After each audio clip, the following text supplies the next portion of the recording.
Oizinho, vamos começar um diário de leitura. E eu tô começando agora, porque eu lembrei agora, eu já tô lendo esse livro desde ontem, eu esqueci de gravar. Comecei a ler o Vozes de Chernobyl, que eu recebi da Bia. E quem assistiu o meu vlog o meu último vlog de semana viu. E ela pediu pra eu fazer um diário de leitura porque ela quer ver minhas reações. E eu acho que ia ser muito legal mesmo, que muita gente gostou desse livro. E eu vi que muita gente gostou da ideia de fazer um diário de leitura. Se você não me segue no Instagram, me segue por lá, que lá tem muita coisa boa e resenha de todos os livros que eu estou lendo esse ano. Se inscreve no canal se você ainda não tá inscrito e deixa o seu like. Gente, eu comecei a ler ontem, tô na página 50. E assim, surreal. Oizinho, Bu! Estou aqui invadindo o meu próprio vlog depois de um tempinho já. Eu tava aqui no meu home office maravilhoso. Ai, gente! Escrevendo a resenha que eu vou publicar hoje. Quer dizer, quando vocês estiverem assistindo esse vídeo na sexta-feira, eu vou publicar ao meio-dia. E eu lembrei que eu não falei pra vocês que hoje está fazendo, hoje o dia que vocês estiverem assistindo o vídeo, está fazendo 33 anos do acontecimento. E ao mesmo tempo que sair esse vídeo, a Bia também vai estar postando num canal dela. E, enfim, é uma coisa muito importante de ser lembrada e de se falar sobre, porque quando a gente não esquece o passado, a gente não repete ele. Que livro, gente. Já passou um tempo desde que eu terminei de ler e eu tava agora escrevendo a resenha pra postar e sério. Aproveito pra falar que eu sempre, que agora que eu tenho meu home office, gente, ai, olha que coisa mais linda que tá a minha mesa. Ali tá um pouco bagunçado já a rotina, né? Minha mesa maravilhosa da Evolukit, que quem não conhece, eu vou deixar aqui embaixo todas as informações da loja e tal. Gente, sério. Ela tá sendo incrível pra mim. E olha como é que ela tá servindo na minha vida. Aqui ficam os livros que eu quero ler o quanto antes. E aqui, junto com a minha agenda e com coisas da faculdade, eu sempre deixo o livro que eu preciso resenhar pra eu não esquecer. Que eu sempre preciso tirar a foto do livro pra postar no Instagram e escrever a resenha. Daí eu escrevo ela no notebook e ele sempre fica aqui. Então agora que eu já escrevi a resenha, eu posso ir guardar na minha estante o livro. Mas ai, a minha vida mudou, gente, desde que eu tô com o home office, de verdade. Sério, eu tô muito mais organizada, ó. Aqui em cima eu consigo organizar não vou nem mostrar os próximos vídeos do canal. Aqui tem metas semanais, enfim. Tá fantástico e eu tô muito, muito feliz. E hoje o dia tá super nublado, ó. Vai dar pra vocês verem, mas eu tô com a persiana fechada, por isso que tá assim. Enfim, tô muito feliz, gente. E pra quem não sabe, vocês têm desconto, tá? Na Evolukit. Usa esse cupom aqui que tá aparecendo. Não esquece de ir lá dar uma olhada.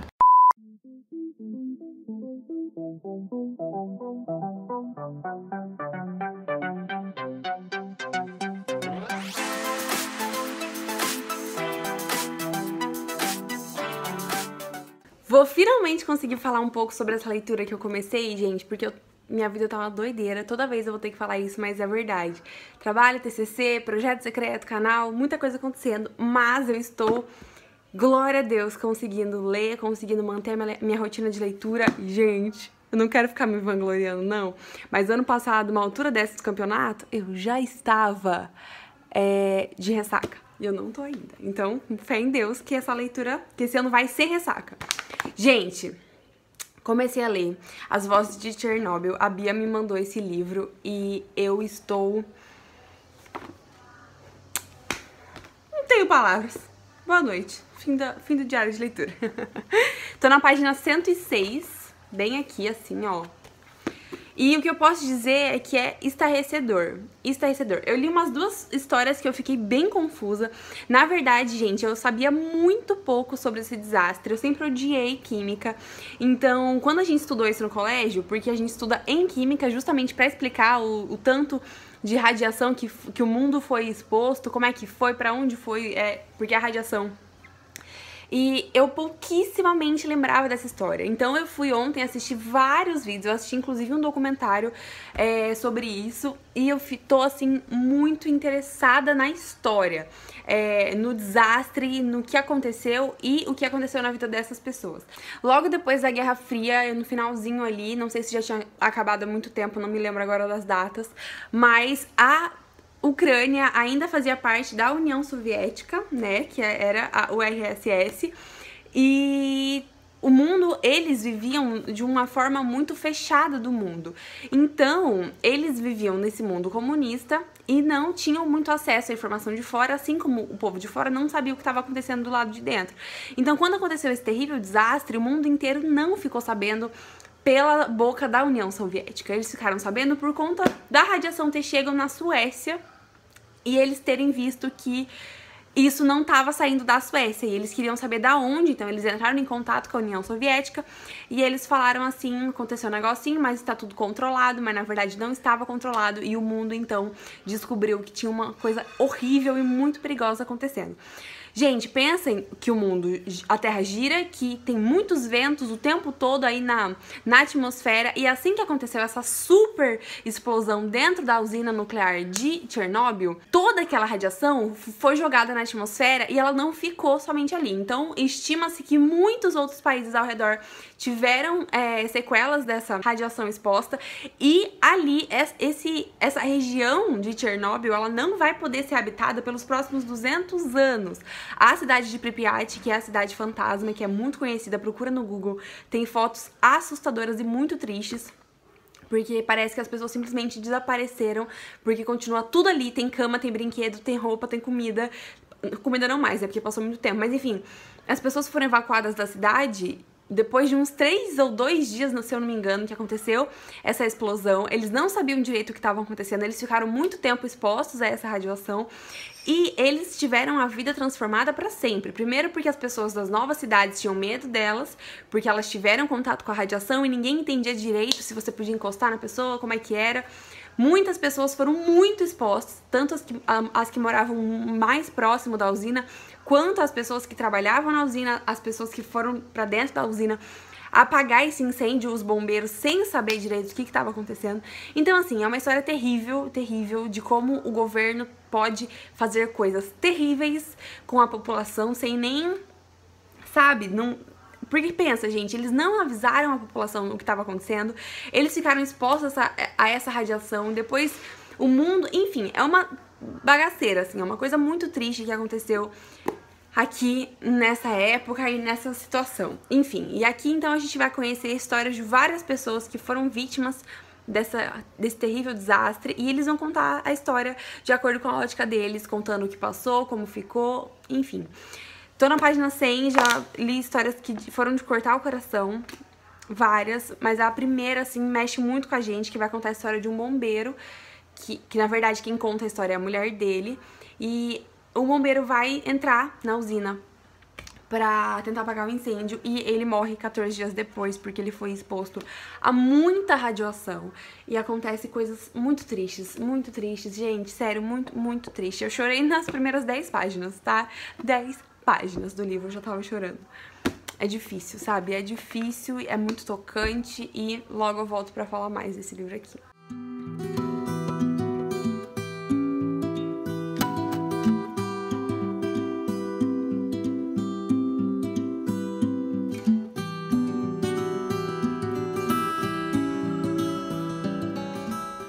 Eu não sei se eu vou continuar, se eu vou conseguir. Vou, mas eu não sei o que falar sobre esse livro. Eu tô na página 172 e eu tava acabei de mandar uma mensagem pra Bia falando que eu acho que esse livro vai destruir a minha cabeça. Porque, gente, o que aconteceu com essas pessoas é inacreditável. Inacreditável. Eu li aí agora há pouco um relato de um soldado em que ele diz que enquanto eles estavam lá próximos do lugar onde aconteceu a explosão, os generais nunca deixavam eles saber o tanto de radiação com que eles estavam tendo contato.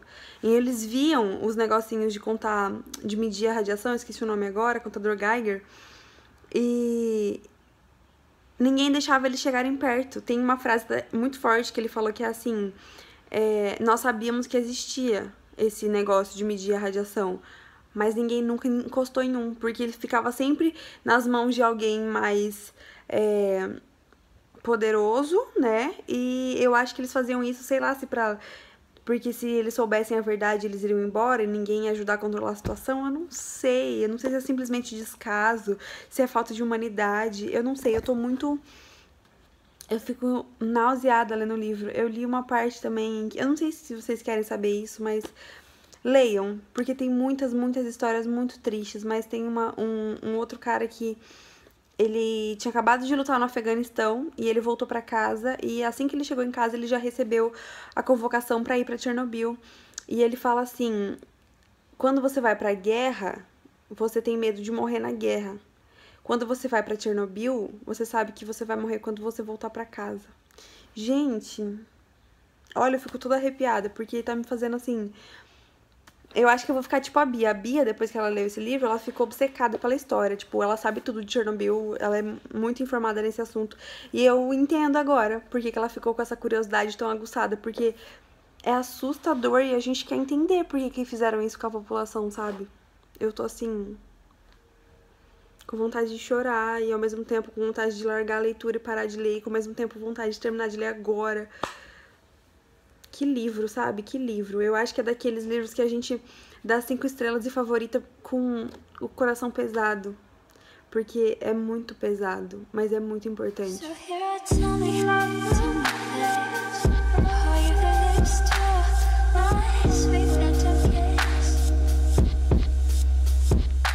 Amor, estou indo pra academia e vou aproveitar para atualizar vocês do meu diário de leitura de Vozes de Chernobyl, porque eu tô muito corrida e eu amo falar isso porque eu me sinto muito adulta e importante, mas é verdade.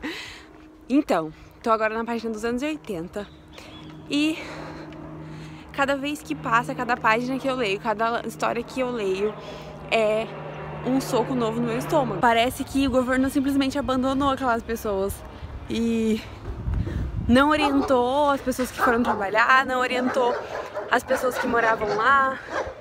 Claro que eu acho que ninguém sabia direito o que estava acontecendo, mas... Cachorros latindo. Claro que eu sei que a maioria das pessoas não sabia o que estava acontecendo e talvez até o pessoal do povo do governo talvez não tivesse noção da dimensão, mas é absurdo, sabe? É absurdo. Eu li agora uma história que me deixou muito chocada, que é de uma menina que fala pra mãe dela que... Mãe, se meu filho... Ela é criança ainda, tá, sei lá... Tem 13 anos, nem tem previsão de casar e ter filhos ainda. E ela diz, mãe, se meu filho nascer uma aberração, eu vou amar ele mesmo assim. E eu fiquei assim, caramba, sabe? Caramba. Eu pulei algumas histórias porque eu não consegui engolir, eu não consegui, não descia, sabe? Mas tá sendo uma leitura muito difícil. Assim, muito difícil mesmo, é muito pesada, mas é muito importante. Tanto pra gente criar empatia, pra gente sair da bolha, quanto pra ver que não é sempre as pessoas que estão no governo estão do nosso lado, sabe? E vários outros motivos. Eu vou fazer um vídeo sobre isso, sobre a importância de ler livros reais e pesados.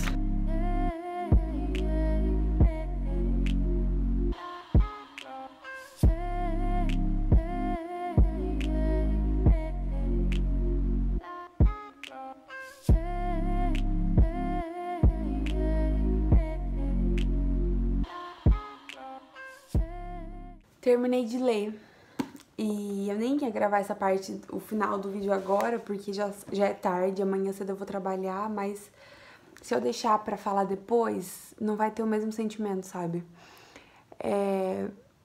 Eu tava conversando com a Bia agora e é muito triste pensar que a história do mundo foi escrita em sangue, sabe? Isso aqui é uma história de um desastre, não é 100% culpa humana. Tem duas teorias do que pode ter acontecido e uma delas é erro humano, mas o maior problema do desastre nuclear de Chernobyl é como as pessoas foram tratadas depois de tudo que aconteceu. Claro que o governo também estava desesperado, mas o medo de explodir uma coisa, uma preocupação do mundo em relação à União Soviética era tão grande que eles trataram as pessoas que eram vítimas como se elas fossem culpadas, como se elas estivessem vivendo uma guerra. As pessoas foram evacuadas sem saber o que estava acontecendo, homens foram obrigados a entrar dentro do local do acidente sem saber também o que estava acontecendo, e eu sei que se as pessoas não tivessem entrado, não teria como controlar o desastre.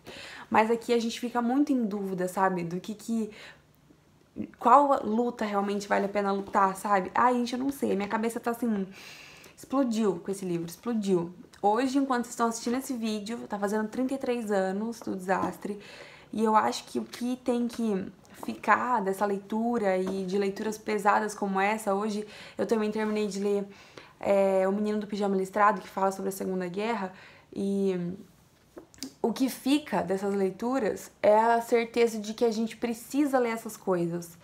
1, para ter empatia. 2, para não deixar com que essas histórias se percam, porque muitas vidas inocentes tiveram seu sangue derramado e gerações e gerações foram tocadas pela radiação e pessoas sofrem até hoje os resquícios disso, os tios, os netos, os sobrinhos dessas pessoas que morreram, dessas pessoas que tiveram contato com a radiação, tiveram a vida eternamente transformada, sabe? A gente vê que famílias que foram simplesmente ceifadas, porque, por exemplo, o casal que acabou de se casar ainda não tem filhos, o marido entra para apagar o fogo, ele volta completamente tomado pela radiação, morre em poucos dias. A mulher talvez teve um caso aqui em que ela estava grávida, a criança nasce completamente sem perspectiva de vida, porque ela já nasce morrendo, sabe? Ou então nasce morta.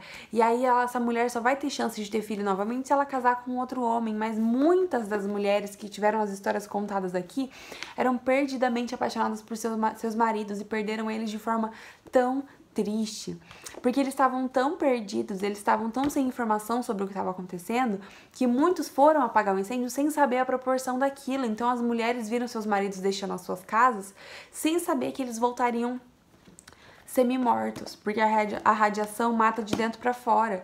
Então é assim, é uma coisa muito louca, gente, é uma coisa muito louca. Esse livro mexeu comigo em muitas, muitas, muitas camadas, porque é uma coisa que é muito triste, é um acidente, não é uma coisa tão absurda quanto o nazismo, por exemplo. E tô dando esse exemplo porque é uma história, eu li hoje o menino e tal, lá do Pijama Listrado, e aqui os tempos são meio próximos, porque o final da Segunda Guerra Mundial, logo depois tem a Guerra Fria, e alguns anos depois acontece o desastre, em 1986. E é revoltante pensar o que aconteceu em toda essa época, o que a desinformação faz com as pessoas, o que governos ditatoriais fazem, É muito triste, é muito triste. E se você tiver a oportunidade de ler esse livro, se você tiver estômago forte, eu recomendo muito. Recomendo porque a gente não pode deixar essas histórias morrerem, sabe? Não pode deixar cair no esquecimento. Essas vidas que contaram as suas histórias aqui, elas precisam ser lembradas, elas precisam ter suas vidas, seus nomes minimamente honrados diante de tanta desgraça, sabe? É muito triste e eu, como cristã, eu só consigo pensar em como o mundo precisa de Jesus. Como o mundo precisa de Jesus. Eu fico assim, sabe? Sem palavras, gente, sem palavras. É muito triste. É muito triste e eu oro muito pra que coisas nessa proporção não voltem a acontecer, sabe? E que se aconteçam, que se acontecerem, seja por, sei lá, não sei, não tenho inteligência o suficiente pra poder falar sobre isso, sabe? Então é isso, eu espero muito que vocês tenham gostado do vídeo. Se vocês quiserem comprar esse livro, o link vai estar aqui embaixo. Usando esse link que tá aí, vocês vão ajudar muito o canal a crescer, eu vou ficar muito feliz. E vocês vão ler um livraço, gente, livraço. É o tipo de livro que a gente dá 5 estrelas de favorita, porque ele mexe com a nossa alma, assim, com a nossa alma. É surreal, surreal. Vocês precisam ler, o mundo precisa conhecer essa história, o verdadeiro lado de Chernobyl, que não chegou direito ao mundo e que teve suas vozes ouvidas pela Svetlana. E é isso, gente. Muito obrigada pela companhia, beijo enorme e tchauzinho.